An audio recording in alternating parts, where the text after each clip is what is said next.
Se hizo el operativo, se obtuvo la información, se sistematizó, porque la información, créame que no es solamente aquí vengo, no, hay que organizarla, hay que cruzarla y hay que formar todo el rompecabezas. Cuando tuvimos el rompecabezas, eso nos dio el resultado, de decir, y fue como 2 meses más tarde. Esto se hizo en abril, ya tipo junio teníamos claro, hicimos la notificación que había una posible infracción al artículo 25 de la ley, a un acuerdo entre competidores, no sabíamos cuál, y que tenía derecho a él a defenderse. Entonces, hay un plazo para que él presente sus alegatos. Después de los alegatos hay un plazo para que él presente pruebas, ¿verdad? Luego se concluye el proceso y se declara confidencial toda la información, que es confidencial, no es toda.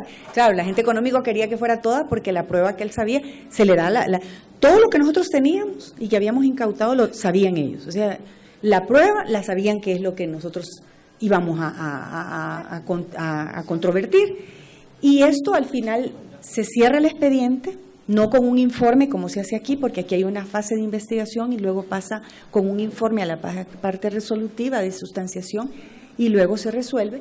Entonces fue el Consejo Directivo quien resolvió que se había una violación a la ley de competencia en el artículo 25, letra C, en cuanto a que se habían dividido el mercado por cuotas. Y esas evidencias eran agendas, correos electrónicos y pruebas testimoniales, ¿verdad? Entonces no hubo una violación al derecho de audiencia ni al debido proceso, porque se le dio el tiempo para controvertir los argumentos. Lo que pasa es que aquí estábamos en presencia de información o prueba directa. En los casos de prueba indirecta, cuando hay análisis económico, es un poco más difícil y los plazos son bien cortos. Adicionalmente pueden recurrir a la justicia a través de un amparo o un contencioso administrativo, pero digamos que siempre hay una manera de cumplir con el debido proceso, pero tiene que garantizarse también la autoridad que la prueba no va a ser destruida, y eso lo tiene que hacer sorpresivamente. Cuando uno entra ya a la aplicación de la ley, sí veo que tiene claramente que el abuso de posición de dominio no lo ve per se mal, es decir, por las consideraciones que se hacen a partir de que va a aplicar una regla de la razón.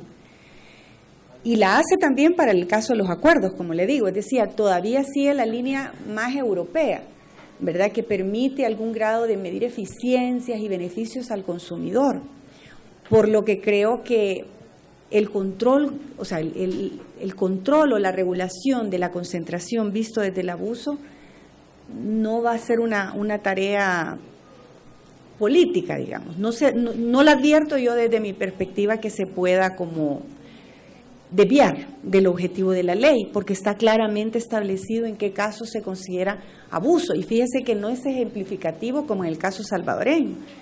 Entonces va a tener un problema, porque también los agentes económicos pueden tener otras conductas que si no están ahí la autoridad no va a poder mirar. Y por otro lado, creo que el tema de la concentración sí lo advierto como más como un tema de estructuras, pero que así ha sido concebida la ley. Y quiero decirle que ahí cada funcionario, conforme a las políticas públicas, le da un toque de diferencia. En mi administración, digamos que las concentraciones económicas, como le decía, por estadísticas, ustedes las pueden consultar, fueron prácticamente 2 o 3 concentraciones que no se llevaron a cabo tal como las había propuesto el agente económico, en el mercado de telecomunicaciones y el mercado financiero justamente. Y es que nosotros advertíamos que en algún mercado, en algún submercado, porque nuevamente las superintendencias no pueden, digamos, resolver con base a una generalidad, tienen que mapear cuál es el mercado al que están. Eso que me habla de los contratos, le diría de que habría que particularizarlo un poco mejor. Pero entonces la política era dejar pasar y mirar esa concentración, monitorearla para ver si no ejercían un abuso de mercado más adelante. Y se les dejaba la obligación anual de presentar evidencias respecto a las eficiencias y beneficios al consumidor.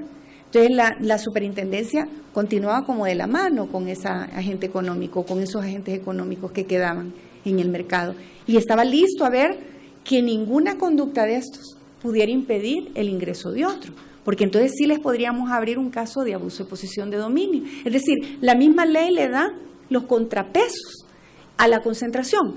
Actualmente la autoridad de competencia está frenando las autoridades y las está denegando, ex ante. Es decir, ellos van a que no se materialice, mejor lo acorto ya, pero que probablemente tienen menos recursos, probablemente tienen mayores cargas, entonces ha tendido a impedir, pero tampoco han sido muchas. En lo que va del año, como les digo, lo que he visto han sido 2, pero sí, las mías fueron 2 en casi 4 años. Sí se advierte como la línea de las políticas públicas. Claro, la crisis usted ve a nivel internacional, obviamente se ha flexibilizado y se está dejando que las empresas se adquieran fácilmente por razones de quiebra, de liquidez. Usted lo ve en las aerolíneas, lo que ha pasado pues mundialmente ha marcado una pauta. Los europeos están en una línea quizás un poco más flexible, aun cuando creo que internamente uno tiene que también contrastar no solo con la visión que se tiene, sino que qué es lo que está esperando la población de las políticas públicas. Y en concreto, pues decirle que yo creo que los nombres de las leyes difieren, las autoridades también, hay unas que se llaman comisiones, otras superintendencias. Eso no nos garantiza el nivel de independencia del poder político y del poder económico, porque hay que recordarse que esas dos vertientes juegan bastante fuerte en nuestros trabajos. En mi caso, el caso de las concentraciones era un tema muy sensible, ¿verdad? Yo creo que eso ha movido superintendentes, presidentes de comisiones, los ha removido, ¿verdad? Porque los intereses a veces son muy, muy fuertes. Y hay que dejar que la autoridad vaya justificando y motivando sus decisiones, porque creo que tanto en la ley como en el reglamento de ustedes se hace mucho énfasis en que la autoridad tiene que resolver motivadamente. Entonces esa es una garantía.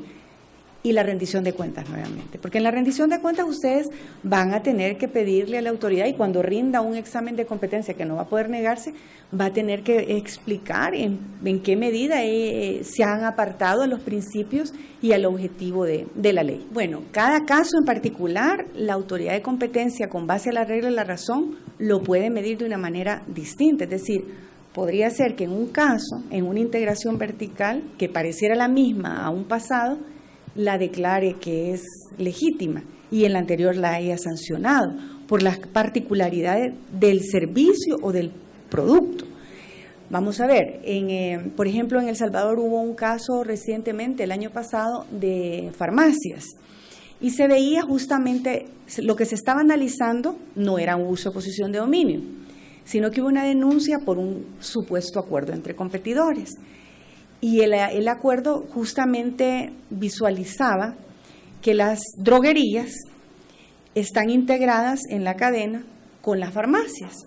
Y obviamente que las integraciones verticales traen por las economías de escala, muchos beneficios en eficiencia y de bienestar al consumidor. En ese caso, como era un cartel, solamente se investigó la integración de los denunciados, que a juicio mío debía de haber ampliado al resto de agentes económicos que estaban en la misma situación. Porque una de las denuncias, una denuncia de una farmacia es que como ella no formaba parte del grupo, le estaban impidiendo vender ciertos productos.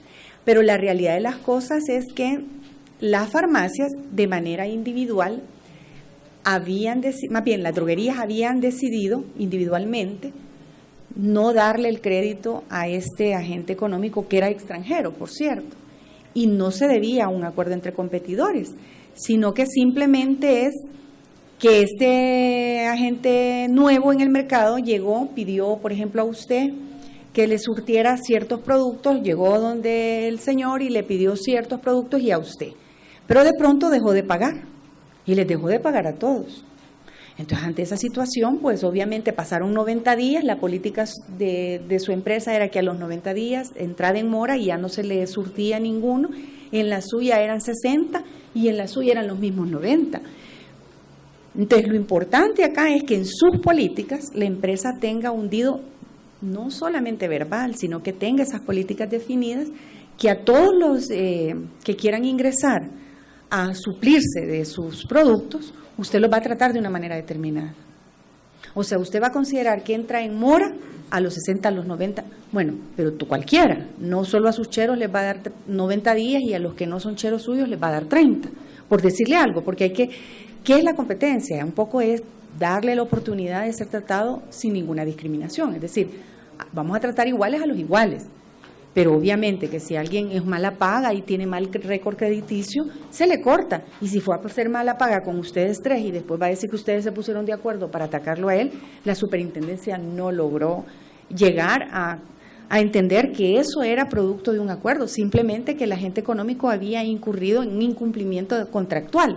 Entonces, concretamente creo que lo que obliga es a tener políticas y estrategias de venta previamente definidas, a efecto de que si le abren un caso, por supuesto que usted tiene que hacer, como en el caso de abuso de posición de dominio o en el cartel, que vean a los demás, o sea, que no la vean a usted solamente. ¿Cómo hace la autoridad? Y aquí termino. Cuando se hace una investigación de oficio o una denuncia, y me vienen a decir, mire, fíjese que pareciera que hay un cartel en el negocio nuevamente de las gaseosas, y estos son los agentes económicos que están involucrados. Ok, entonces yo voy a investigar a estos dos, pero si hay otros en el mercado también los voy a incluir en la muestra. Y si me vienen a decir, estos son los clientes de pero voy a incluir otros clientes, porque clientes pueden haber pequeños, medianos y grandes. Entonces voy a ver cuál es la relación y la voy a comparar. Y voy a ver si sus políticas son inclusivas o si son discriminatorias. Porque si son discriminatorias, ya voy tendiente a buscar un abuso de posición de dominio. Es decir, que usted esté impidiendo que éste crezca por alguna razón que no es ni técnica, ni económica, ni legalmente aceptable. Entonces tengo que contrastarlo, pero lo tengo que motivar. ¿Y qué es lo que tiene que hacer el agente económico? Ampliar su mercado. La institución lo va a reducir y el agente económico lo tiene que ampliar. Vea el universo.